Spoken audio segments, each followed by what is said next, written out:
أعوذ بالله من الشيطان الرجيم. بسم الله الرحمن الرحيم. يا أيها الذين آمنوا لا تقتلوا الصيد وأنتم حرم ومن قتله منكم متعمدا فجزاء مثل ما قتل من النعم يحكم به ذوى عدل منكم هديا بالغ الكعبة أو كفارة طعام مساكين أو عدل ذلك صياما ليذوق وبال أمره عفى الله عما سلف ومن عاد فينتقم الله منه واللہ عزیز ذو انتقام۔ گزشتہ آیت میں جو مضمون چلا تھا اسی مضمون کو مزید آگے چلایا جا رہا ہے۔ کل کے درس میں اس بات کا ذکر ہوا کہ حالت احرام میں اللہ تعالیٰ نے محرم پر شکار کو حرام کیا۔ اللہ یہ دیکھنا چاہتے ہیں کہ بن دیکھے اللہ تعالیٰ سے کون ڈرتا ہے۔ حضرات صحابہ رضی اللہ تعالیٰ عنہ نبی صلی اللہ علیہ وسلم کے ساتھ عمرہ کی ادائیگی کے لیے جا رہے تھے۔ جنگل سے گزر تھا تو راستے میں بہت سارے جنگلی جانور جو ویسے انسانوں سے بدکتے ہیں وہ قریب آ رہے تھے، جہاں سامان رکھا تھا ادھر آ رہے تھے اور بڑی آسانی کے ساتھ ان کو شکار کیا جا سکتا تھا۔ لیکن اس موقع پر یہ آیات نازل ہوئی، رسول اللہ صلی اللہ علیہ وسلم نے اعلان فرما دیا کہ کسی کے لیے بھی شکار کرنے کی اجازت نہیں ہے۔ چنانچہ صحابہ رضی اللہ تعالی عنہم نے اس حکم کی بڑی پابندی کی۔ وہ بنی اسرائیل والا کام نہیں کیا۔ انہوں نے کیا کیا تھا؟ مچھلی کا شکار کرنے سے منع کیا گیا تو ہیلے بہانے کر کے وہ شکار کرنے لگے۔ انہوں نے ایسا نہیں کیا بلکہ جو انہیں حکم ملا صحیح معنوں میں اس پر عمل کر کے دکھایا۔ اب اگلی آیت مبارکہ میں اللہ تعالیٰ اسی سے متعلق کچھ تفصیل بیان فرما رہے ہیں۔ ابتدا میں فرمایا یا ایھا الذین آمنوا، اے ایمان والو۔ یہ خطاب مجھے اور آپ کو ہے۔ الحمدللہ ہم سب ایمان والے ہیں۔ حضرت عبداللہ بن مسعود رضی اللہ تعالی عنہ صحابہ رضی اللہ تعالی عنہ کی جماعت میں بہت بڑے قرآن کے مفسر تھے اور خود فرمایا کرتے تھے مجھے ہر آیت کے بارے میں پتہ ہے کہ وہ کہاں نازل ہوئی ہے اور کس موقع پر نازل ہوئی ہے۔ دو صحابہ ہیں جو بڑے مفسر سمجھے جاتے ہیں صحابہ میں، ایک حضرت عبداللہ بن مسعود اور دوسرے حضرت عبداللہ بن عباس رضی اللہ عنہما، اور ان دو میں سے بھی پھر حضرت عبداللہ بن مسعود بڑے مفسر ہیں، اس لیے کہ انہیں نبی علیہ السلام کے ساتھ وقت بہت ملا۔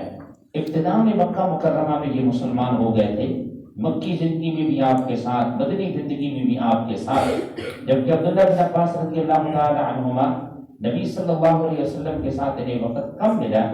10 سال کے قریب ان کی عمر تھی جبکہ نبی صلی اللہ علیہ وسلم کی وفات حسرت آیات ہوئی۔ البتہ نبی علیہ السلام کی وفات کے بعد عبداللہ بن مسعود رضی اللہ عنہ کو کم وقت ملا اور پھر بعد میں فوت ہو گئے، اس لیے ان کی تفسیر کی باتیں آگے کم چلی ہیں، اور حضرت عبداللہ بن عباس رضی اللہ عنہما کو وقت بعد میں زیادہ ملا تو زیادہ وقت تک وہ زندہ رہے تو ان کی تفسیر کی باتیں تفسیر کی کتابوں میں زیادہ ملتی ہیں۔ تو حضرت عبداللہ بن مسعود رضی اللہ عنہ سے ایک بندہ کہنے لگا حضرت مجھے کوئی نصیحت کرے۔ کیا کہا؟ مجھے کوئی نصیحت کرے۔ فرمانے لگے میرے عزیز قرآن مجید میں جب کبھی یا ایھا الذین آمنوا کا لفظ آئے تو کامل طور پہ متوجہ ہو جایا تھا۔ پھر فرمانے لگے اس لیے کہ یا تو کوئی نفع کی بات ہوگی جس کی کرنے کا ہمیں حکم دیا جا رہا ہوگا، کیونکہ ہم مسلمان ہیں، ہمیں خطاب دیا جا رہا ہے، یہ ہم نہ سمجھے کسی اور کو ہو رہا ہے کہ مجھے اور آپ کو کہا جا رہا ہے۔ تو فرمایا جب یا ایھا الذین آمنوا آئے تو کامل طور پہ متوجہ ہو جایا کر، یا کوئی نفع کی چیز ہوگی جس کے کرنے کا حکم دیا جا رہا ہوگا، یا کوئی نقصان کی بات ہوگی جس سے منع کیا جا رہا ہوگا۔ اب یہاں پر اللہ تعالی حالت احرام میں شکار کرنے سے منع کر رہے ہیں۔ خشکی کا شکار محرم کے لیے کرنا جائز نہیں ہے، البتہ دریائی اور سمندری شکار کرنے کی اجازت ہے، اس کا ذکر اس سے اگلی آیت میں ہے۔ اللہ تعالیٰ فرماتے ہیں یا ایھا الذین آمنوا، اے ایمان والو، لا تقتلوا الصید، نہ قتل کرو تم۔ الصید کا کیا معنی کریں گے جی؟ شکار کو۔ کل گزرا ہے نا اوپر، صید کا معنی شکار ہوتا ہے۔ نہ قتل کرو تم شکار کو، وانتم حرم، اس حال میں کہ تم محرم ہو۔ انتم کا معنی ہوتا ہے تم، اور حرم احرام کی حالت میں، وانتم حرم اس حال میں کہ تم احرام کی حالت میں ہو۔ ومن قتله منكم متعمدا فجزاء مثل ما قتل من النعم يحكم به ذوى عدل منكم۔ اب اگر کوئی بندہ حالت احرام میں شکار کو قتل کر ڈالے تو پھر اس کا حکم کیا ہے، اس کے اوپر سزا کیا ہے؟ اس کے متعلق قرآن مسئلہ بتا رہا ہے کہ جو جانور اس نے قتل کیا ہے اس جانور کے متعلق دو سمجھدار بندے اندازہ لگائیں گے کہ اس کی قیمت کتنی بنتی ہے۔ جو جانور اس سے قتل ہو گیا، جان بوجھ کے قتل ہوا یا خطأً غلطی سے قتل ہوا، دو سمجھدار بندے اس کی قیمت لگائیں گے۔ اب وہ قیمت لگانے کے بعد انہوں نے جب بتا دیا کہ اس کے اتنے پیسے بنتے ہیں، اب اس قیمت کا کیا کرنا ہے؟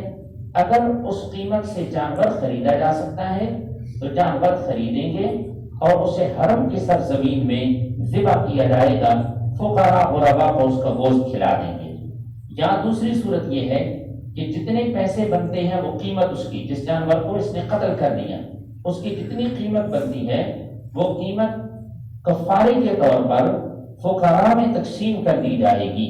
کتنی کتنی؟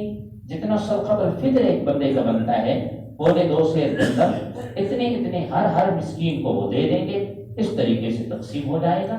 اور یہاں یہ ہے کہ پھر اتنے روزے رکھنے ہیں، ایک ایک صدقۃ الفطر کے بدلے میں ایک ایک روزہ اس نے رکھنا ہے، جتنے روزے بھی پھر بنتے ہیں اس قیمت میں اتنے روزے وہ رکھے گا۔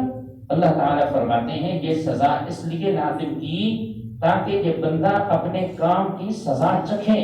حکم دیا گیا تھا کہ تو نے حالت احرام میں شکار نہیں کرنا، اس نے حکم خداوندی کو توڑا ہے، سزا کے طور پر اس پر یہ جرمانہ لازم کیا گیا ہے۔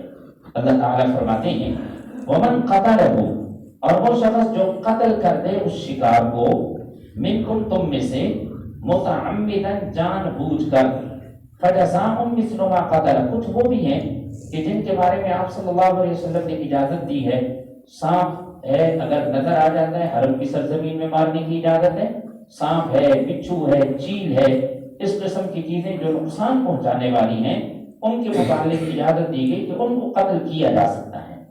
ومن قتلہ منکم متعمدا، اور وہ شخص جو قتل کرے تم میں سے جان بوجھ کر، فجزاء، اس پر جزا ہے، بدلہ دینا ہے، اس کا سزا ہے، مثل ما قتل من النعم، مثل اس جانور کے جو اس نے قتل کیا۔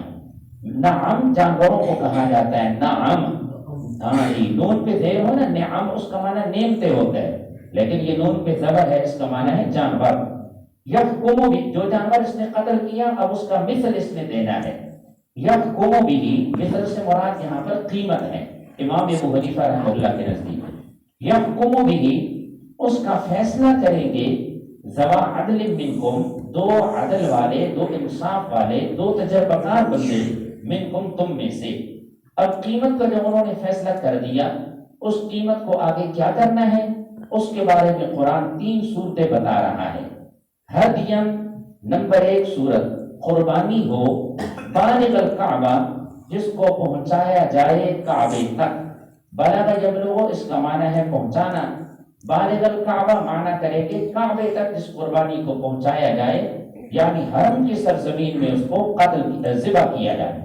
نمبر 2، او کفارہ، تو یا کفارہ ہے، وہ کفارہ کیا ہے؟ طعام مساکین، مسکینوں کو کھانا کھلانا، وہ جتنے پیسے ہیں فی مسکین، مسکینوں میں وہ تقسیم کر دیں گے، ہر مسکین کو کتنا کتنا دیں گے؟ صدقۃ الفطر کی مقدار، جتنا صدقۃ الفطر بنتا ہے اتنے ایک ایک مسکین کو، جتنوں پہ پھر وہ پورا ہو جائے، 10 پہ پورا ہو، 20 پہ، 40 پہ، جتنوں پہ پورا ہو جائے۔ اور عدل ذالک صیامن، عدل کا معنی ہوتا ہے برابری، اور عدل ذالک یا اس کے برابر صیامن، روزے رکھنے ہیں، جتنا ایک مسکین کو دینا ہے نا اس کے بدلے میں ایک روزہ رکھیں گے، وہ ایک صدقۃ الفطر کی مقدار، تو اس کے بدلے میں اتنے روزے بنتے جائیں گے۔ اللہ فرماتے ہیں یہ حکم ہم نے اس لیے نازل کیا، یہ سزا اس لیے ہم نے تجویز کی، لیذوق وبال امرہ، تاکہ وہ چکھے، ذاق یذوق معنی چکھنا، لیذوق ذائقہ کہتے ہیں نا چکھنے کو، تاکہ وہ چکھے، وبال امرہ اپنے کام کے وبال کو، وبال کا معنی ہوتا ہے سزا، اپنے کام کی سزا کو۔ عفا اللہ عما سلف، اگلے جملے میں فرمایا یہ حکم نازل ہونے سے پہلے اگر کسی سے کوئی جانور قتل ہو گیا تو وہ معاف ہے، لیکن آئندہ کے لیے جو کوئی گڑبڑ کرے گا تو پھر اللہ تعالیٰ اس سے بدلہ لیں گے۔ عفا اللہ عما سلف، معاف کر دیا اللہ نے وہ جو پہلے گزر گیا، سلف پہلے گزر گیا، ومن عاد اور جو لوٹے گا آئندہ جو اس قسم کا کوئی جرم کرے گا اللہ کی مقررہ حدوں سے تجاوز کرے گا فینتقم اللہ منہ تو انتقام لیں گے اللہ تعالیٰ اس سے، اللہ بدلہ لیں گے۔ خوف خدا ہی وہ چیز ہے جو انسان کو گناہوں سے معاصی سے روکتی ہے اور احکام خداوندی پر عمل کرنے کے لیے تیار کرتی ہے۔ فرمایا ہے انسان اگر دنیا والوں میں سے کسی نے تجھ سے بدلہ نہ بھی لیا نا تو کل اللہ کی عدالت میں تو حاضر ہونا ہے، اللہ خود بدلہ لیں گے۔ واللہ عزیز اور اللہ تعالیٰ غالب ہیں، جو کرنا چاہیں کوئی اس کے راستے میں رکاوٹ نہیں بن سکتا، ذو انتقام بدلہ لینے والے۔ اس کے بعد اگلی آیت مبارکہ میں یہ بتایا جا رہا ہے کہ حالت احرام میں سمندری شکار کرنے کی اجازت ہے، دریائی شکار کرنے کی اجازت ہے۔ احل لکم، احلنا حلال کیا گیا، حلال کیا گیا تمہارے لیے صید البحر دریا کا شکار۔ بحر اس کو کہتے ہیں جہاں پہ پانی بہت زیادہ ہے، تو سمندر میں بھی پانی زیادہ ہوتا ہے، دریا میں بھی پانی زیادہ ہوتا ہے۔ عربی میں سمندر کے لیے بھی بحر کا لفظ بولا جاتا ہے اور دریا کے لیے بھی بحر کا لفظ بولا جاتا ہے۔ فرمایا حلال کیا گیا ہے تمہارے لیے دریا کا شکار، وطعامہ اور اس کا کھانا۔ دریا کا کھانا کون سا ہوتا ہے جی؟ مچھلی، ہاں جی مچھلی حلال ہے اس کے لیے۔ حالت احرام میں جیسے پہلے ہوتا ہے بحری جہاز میں سفر کرتے تھے تو اجازت ہوتی تھی بے شک مچھلیاں شکار کریں اور کھائیں۔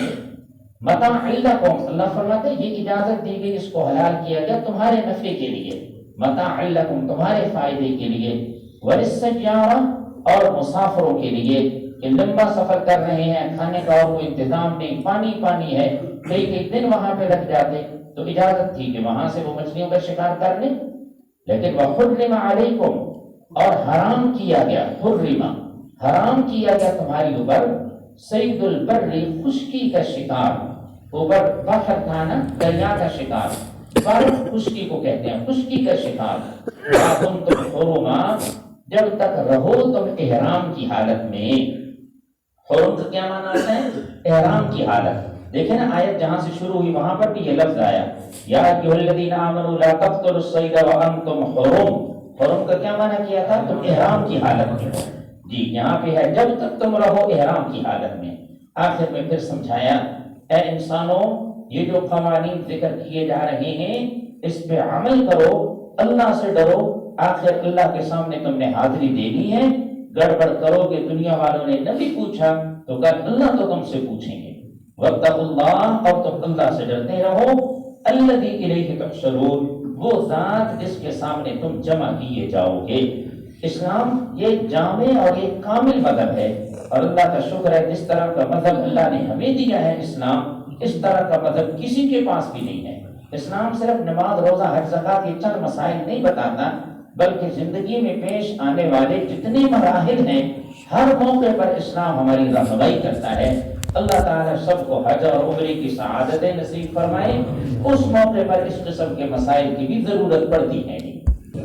سبحانک اللہم و بحمدک اشہد ان لا الہ الا انت استغفرک۔